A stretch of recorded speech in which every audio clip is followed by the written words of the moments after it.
सती और शिव के द्वारा अग्नि की परिक्रमा। श्री हरि द्वारा शिव तत्व का वर्णन।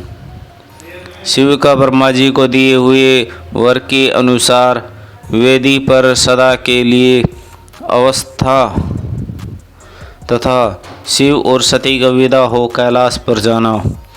ब्रह्मा जी कहते हैं, नारद कन्यादान करके दक्ष ने भगवान शंकर को नाना प्रकार की वस्तुएं दहेज में दी। फिर उन्होंने ब्राह्मणों को भी नाना प्रकार के धन बांटे। तत्पश्चात लक्ष्मी सहित भगवान विष्णु शंभु के पास हाथ जोड़कर खड़े हुए और यूँ बोले, देव महादेव दया सागर प्रभु तात, आप संपूर्ण जगत के पिता हैं और सती देवी सबकी माता है। आप दोनों सत्पुरुषों के कल्याण तथा दुष्टों के दमन के लिए सदा लीलापूर्वक अवतार ग्रहण करते हैं। यह सनातन श्रुति कथन है। आप चिकने नील अंजन के समान शोभा वाली सती के साथ जिस प्रकार शोभा पा रहे हैं, मैं उससे उल्टे लक्ष्मी के साथ शोभा पा रहा हूँ। अर्थात सती नील वर्ण तथा आप गौरव वर्ण है, उससे उल्टे में नील वर्ण तथा लक्ष्मी गौरव वर्ण है। नारद में देवी सती के पास आकर ग्रह स्रोत विधि से विस्तार पूर्वक सारा अग्नि कार्य कराने लगा। मुझे आचार्य तथा ब्राह्मणों की आज्ञा से शिवा और शिव ने बड़े हर्ष के साथ विधि पूर्वक अग्नि की परिक्रमा की। उस समय वहाँ बड़ा अद्भुत उत्सव मनाया गया। गाजे बाजे और नृत्य के साथ होने वाला वह उत्सव सबको बड़ा सुखद जान पड़ा। तदंतर भगवान विष्णु बोले, सदाशिव मैं आपकी आज्ञा से यहाँ शिव तत्व का वर्णन करता हूँ। समस्त देवता तथा दूसरे मुनि अपने मन को एकाग्र करके इस विषय को सुने। भगवान आप प्रधान और अप्रधान प्रकृति उससे अतीत है। आपके अनेक भाग है, फिर भी आप भार रहित और ज्योतिर्मय रूप वाले आप परमेश्वर ही। हम तीनों देवता अंश हैं। आप कौन हैं, मैं कौन और ब्रह्मांड कौन? आप परमात्मा के ही ये तीन अंश हैं जो सृष्टि पालन और संहार करने के कारण एक दूसरे से भिन्न प्रतीत होते हैं। आप अपने स्वरूप का चिंतन कीजिए। आपने स्वयं ही लीलापूर्वक शरीर धारण किया। आप निर्गुण ब्रह्म रूप से एक हैं और आप ही सगुण ब्रह्म और हम ब्रह्मा विष्णु और तथा रुद्र तीनों आपके अंश हैं। जैसे एक ही शरीर भिन्न भिन्न अवयव मस्तक गिरवा आदि नाम धारण करते हैं, तथापि उस शरीर से वे भिन्न भिन्न नहीं है, उसी प्रकार हम तीनों अंश आप परमेश्वर के ही अंश हैं, जो ज्योतिर्मय आकाश के समान सर्वव्यापी एवं निर्मल स्वयं ही आप धाम पुराण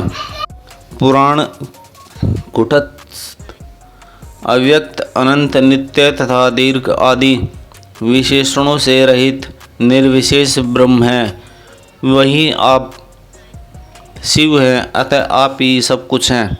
ब्रह्मा जी कहते हैं, मुनीश्वर भगवान विष्णु की यह बात सुनकर महादेव जी बड़े प्रसन्न हुए। तदंतर उस विवाह की यज्ञ के स्वामी यजमान परमेश्वर शिव प्रसन्न हो लौकिक गति का आश्रय ले हाथ जोड़कर खड़े हुए मुझ ब्रह्मा से प्रेम पूर्वक बोले। शिव ने कहा, ब्रह्मन आपने सारा वैवाहिक कार्य अच्छी तरह संपन्न करा दिया।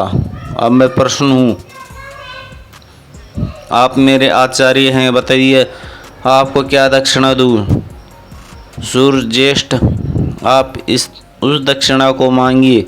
महाभाग यदि वह अत्यंत दुर्लभ हो तो भी उसे शीघ्र कहिए। मुझे आपके लिए कुछ भी अदेय नहीं है। मुनि भगवान शंकर का यह वचन सुन मैं हाथ जोड़कर विनीत चित्त से उन्हें बारंबार प्रणाम करके बोला, देवेश यदि आप प्रसन्न हो और परमेश्वर यदि मैं वर पानी योग्य हूँ तो प्रसन्नपूर्वक जो बात कहता हूँ उसे आप पूर्ण कीजिए। महादेव आप इसी रूप में इसी वेदी पर सदा विराजमान रहें, जिससे आपके दर्शन से मनुष्य को पाप धुल जाएं। चंद्रशेखर, आपका सानिध्य होने से मैं वैदिक समय आश्रम बनाकर तपस्या करूं, यह मेरी अभिलाषा है।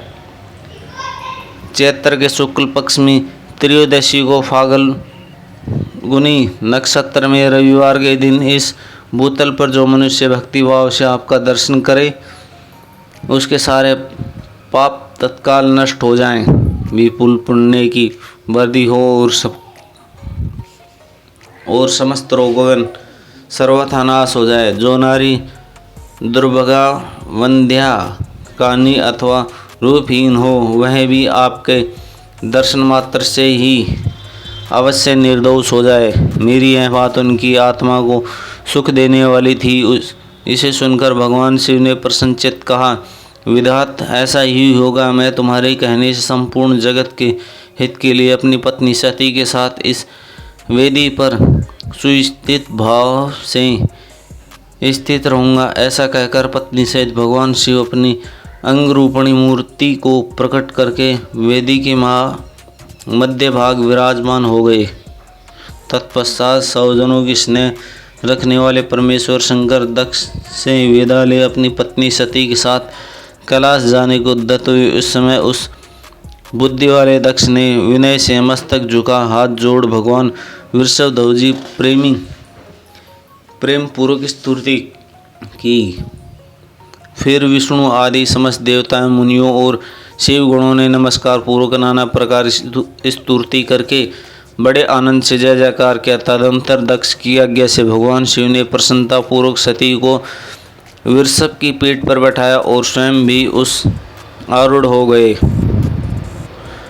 वे प्रभु हिमालय पर्वत की ओर चले। भगवान शंकर के समीप वृषभ पर बैठी हुई सुंदर दांत और मनोहर हास वाली सती अपने नील श्याम वर्ण के कारण चंद्रमा में नीली रेखा के समान शोभा पा रही थी। उस समय उस नव दंपत्ति की शोभा देख श्री विष्णु आदि समस्त देवता, मरीचि आदि महर्षि तथा दूसरे लोग ठगे से रह गए, हिल डुल भी न सके तथा दक्ष भी मोहित हो गए।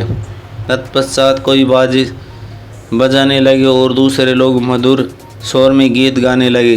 कितने ही लोग प्रसन्नतापूर्वक शिव के कल्याणमय उज्ज्वल यश गान करते हुए उनके पीछे पीछे चले। भगवान शंकर के बीच हुए रास्ते से दक्ष को प्रसन्नतापूर्वक लौटा दिया और स्वयं प्रेमाकुल और प्रेमार्थ गणों के साथ अपने धाम को जा पहुँचे। यद्यपि भगवान शिव ने विष्णु आदि देवताओं को भी विदा कर दिया, तो भी वे बड़ी प्रसन्नता और भक्तिभाव के साथ पुनः उनके साथ हो लिए। उन सब देवताओं को प्रथम गणों तथा उनकी पत्नी सती के साथ हर्ष भरे शंभु हिमालय पर्वत की शोभित अपने कैलाश धाम में जा पहुँचे, जहाँ उन्होंने देवताओं, मुनियों तथा दूसरे लोगों को बहुत आदर सम्मान करके उन्हें प्रसन्नतापूर्वक विदा किया। शंभु की आज्ञा से वे विष्णु आदि सब देवता तथा मुनि नमस्कार और स्तुति करके मुख पर प्रसन्नता की छाया ले अपने अपने धाम को चले गए। सदाशिव का चिंतन करने वाले भगवान शिव भी अत्यंत आनंदित हो हिमालय के शिखर पर रहकर अपनी पत्नी दक्ष कन्या सती के साथ विहार करने लगे। सूत जी कहते हैं, मुनियों, पूर्व काल में स्वयंभू मनवंतर भगवान शंकर और सती जिस प्रकार विवाह हुआ वह सारा प्रसंग मैंने तुमसे कह दिया। जो विवाह काल में यज्ञ में तथा किसी भी शुभ कार्य के आरंभ भगवान शिव की अर्चना करके शांति चित्त से इस कथा को सुनता है, उसका सारा कर्म तथा वैवाहिक आयोजन बिना किसी विघ्न बाधाओं के पूर्ण होता है और दूसरे शुभ कर्म भी सदा निर्विघ्न पूर्ण होते हैं।